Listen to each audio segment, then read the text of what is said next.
This is the art of writing and revision, but it's not really art. So I apologize that I don't have a PowerPoint. Not really an art historian, but I will talk a little bit about some ideas that I have about how to structure a seminar around writing. Um, and the ideas are to basically bring together two venerable Yale classes, two sort of famous classes that Yale undergraduates have enjoyed for years and that seem to be um, permanent fixtures in our curriculum and are always well loved by the people who take them. Classes that in different ways are about writing and about revision.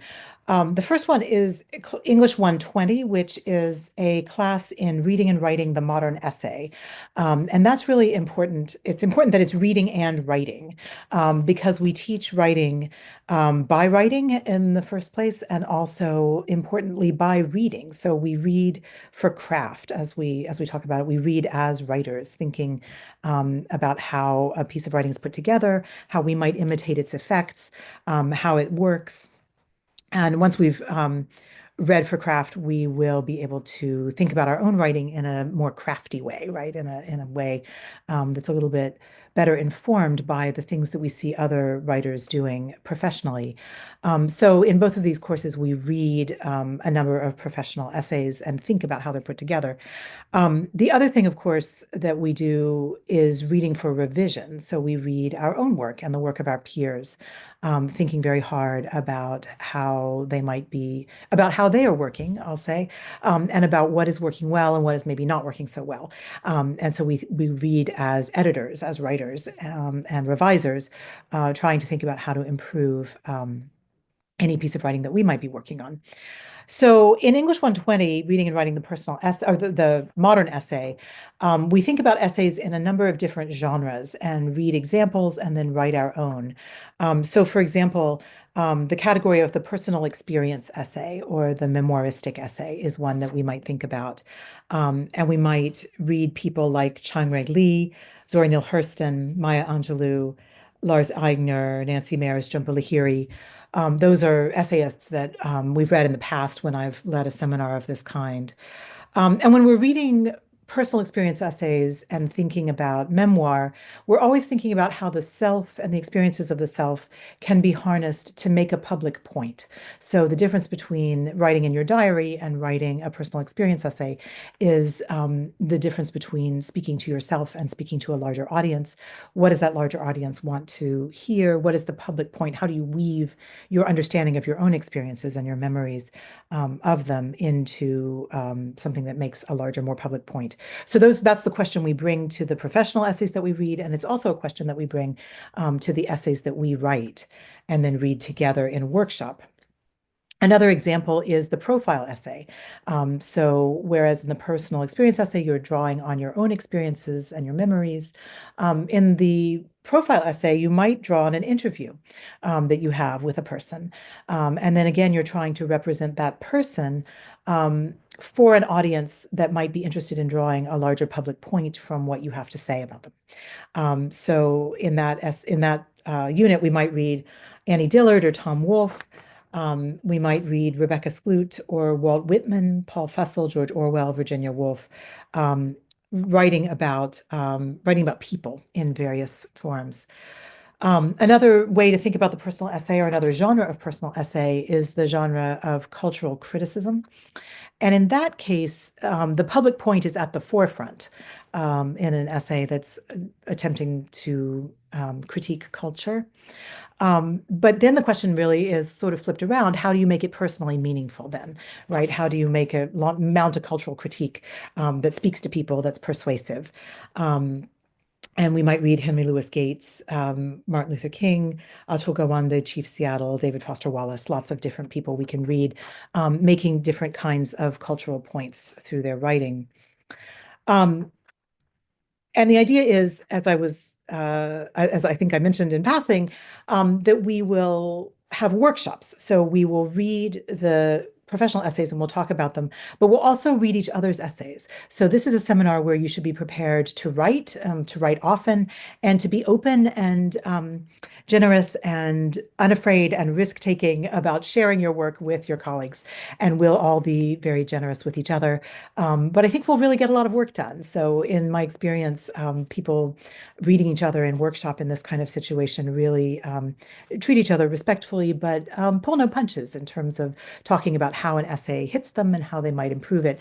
It's the only way I think that we can really improve our writing, is to understand how it affects readers and to hear from readers how it affects them.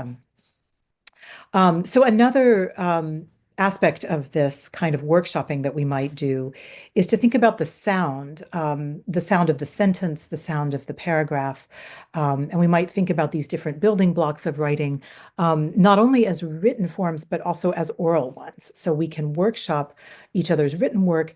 We can also experience what it is like to write something for oral presentation and then to read it to a group of people. How is that different from the kind of thing you would write in order to give it to someone to read it?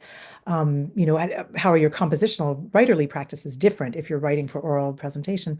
But also just what kinds of feedback do you get from the room when you read your own work aloud? So that's another way of thinking about ourselves as writers that we might be able to develop in the seminar.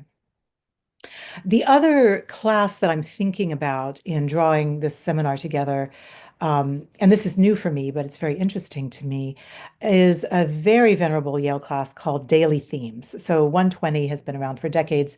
Daily Themes feels like it's been around for centuries. I don't know if that's really true, but it's a very famous class in the Yale English curriculum. And it is basically what it sounds like. Students write a theme that's 250 to 300 words each day. And then at the end of the week, they meet with a tutor and they go over their 5 themes. The class is structured around lectures that are given, that all the students attend on different subjects. And the subjects are the subjects of the themes. So, for example, in one week, you might be thinking about metaphor. And the lecture would be about metaphor. And then the point of your 250 words or your 300 words would be to play around with metaphors and to see how that works. Other topics might be syntax or sound, beginnings, register or diction, character or dialogue. So some of these things are fictional as well as non-fictional. We might think about adjectives. We might think about catalogs.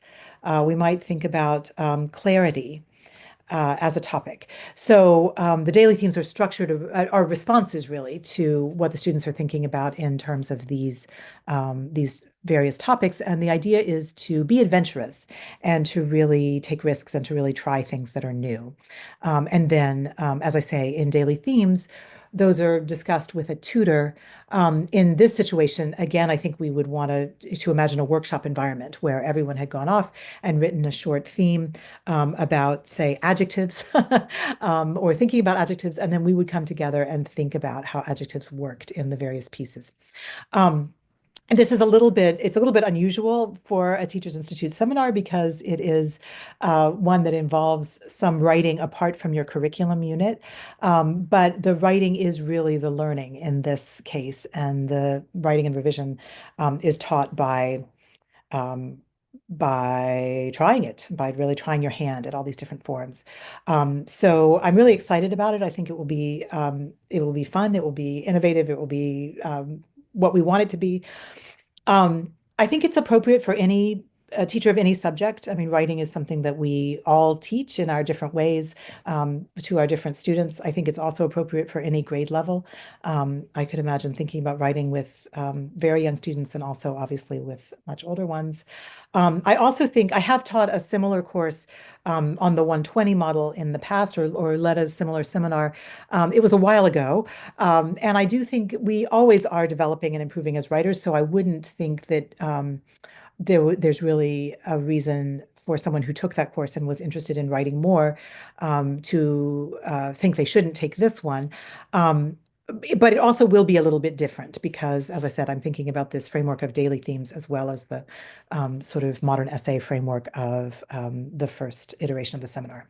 So I think that's all that I need to say about it right now.